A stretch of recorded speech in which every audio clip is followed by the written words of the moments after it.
In the 47th century Protectorate, the digitization of consciousness into cortical stacks has turned death into little more than an inconvenient delay, while bodies, nicknamed sleeves, can be bought, sold, or leased like rental cars. Former Envoy supersoldier Takeshi Kovacs is abruptly revived on Earth, thousands of light years from the prison colony where he was stored, to investigate the apparent suicide of Laurens Bancroft, a centuries-old myth, shorthand for millionaire immortal. The setup instantly juxtaposes technological triumph over mortality with the existential vacuum it leaves behind, establishing the novel's core questions: what does identity mean when flesh is disposable, and why would a man who cannot die end his own life? Kovacs wrestles with sleeve dissonance, the disorienting clash between the memories of his old bodies and the unfamiliar muscle memory of the new one he has been forced into. His envoy training keeps these echoes in check, yet every glance in a mirror reminds him that personality itself can be repackaged for corporate convenience. These lingering ghosts add psychological weight to the mystery, hinting that the boundaries between past and present, self and other, will become as fluid as the neon rain outside. The investigation leads Kovacs high above smog-choked Bay City to Bankroft's cloud-piercing Eyrie, a penthouse dripping with post-human decadence. Bancroft, recently spun back up from a backup copy with 48 hours missing, is supremely confident that someone murdered him to make it look like suicide, because he knows his own arrogance would prevent genuine self-destruction. The opulence surrounding Bancroft underscores the social chasm between meths and the short-lived poor, while the missing 2 days on his stack hint at a manipulable gap, a hole in memory large enough to hide violent truths.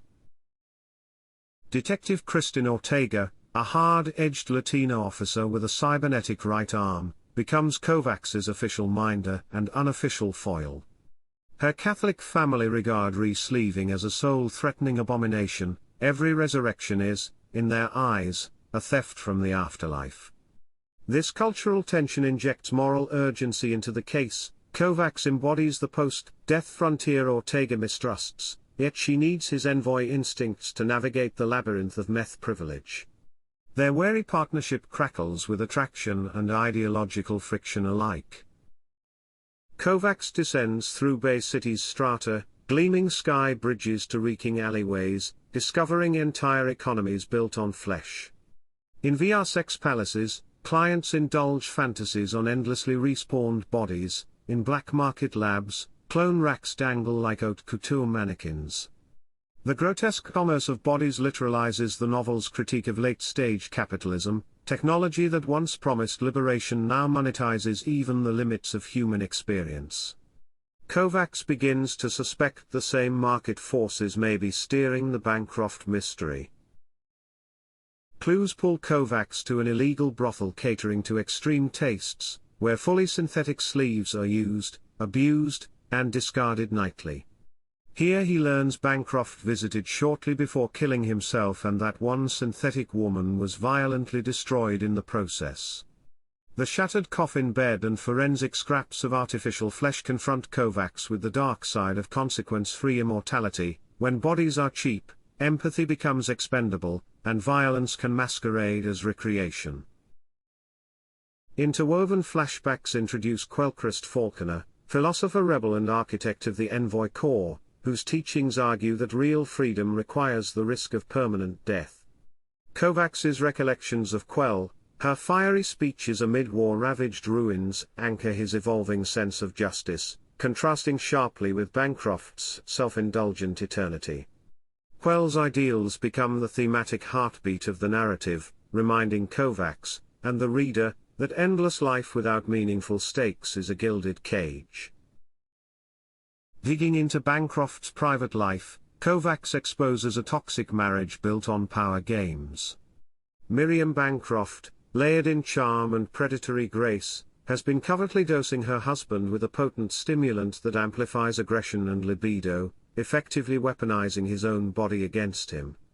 Their twisted intimacy highlights how immortality corrodes relationships. Even marital trust is subsumed by centuries-old jockeying for control.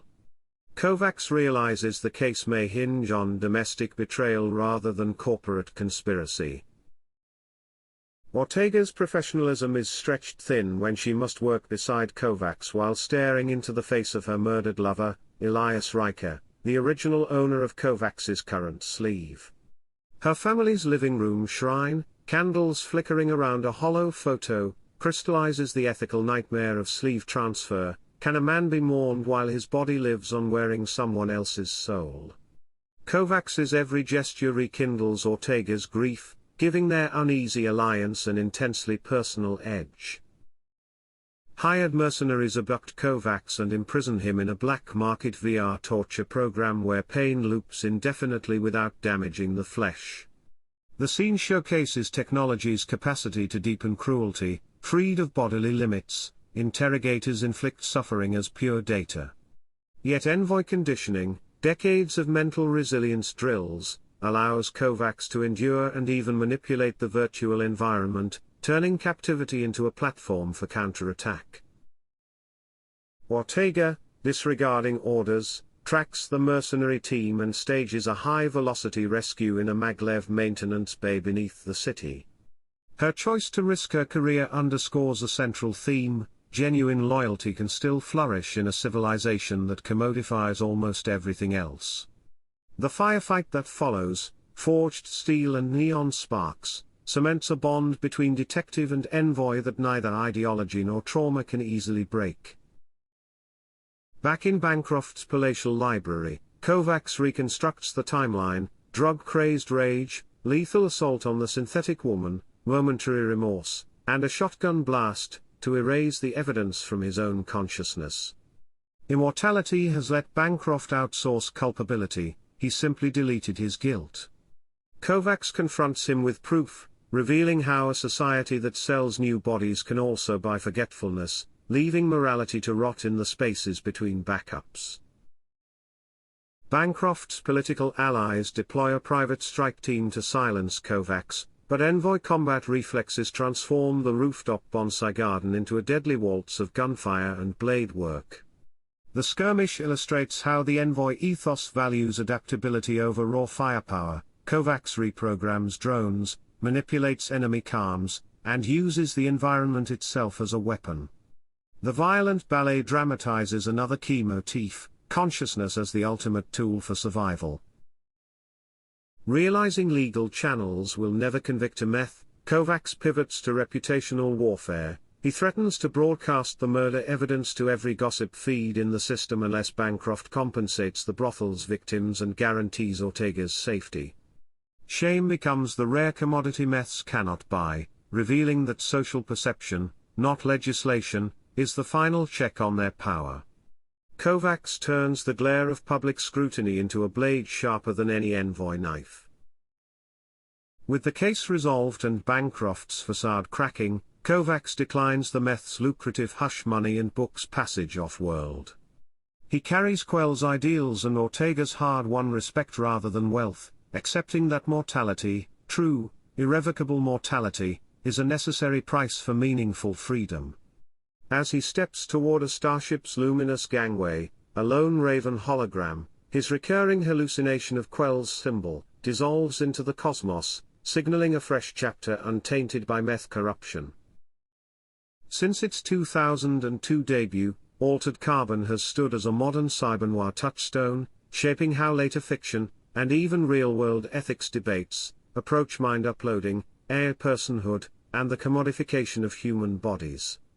Richard K. Morgan's stack, sleeve conceit has become shorthand in pop culture for questioning what, if anything, is irreducibly human once consciousness can be copied like software.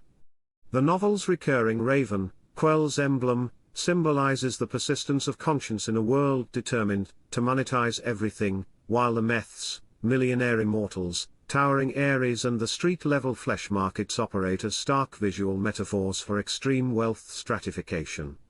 Together, these symbols underscore Morgan's central warning: when technology outruns social morality, immortality risks dissolving meaning itself, turning life into an endlessly resettable yet spiritually hollow game. Subscribe for more book summaries and let us know in the comments which book you'd like next. We will catch you in the next video.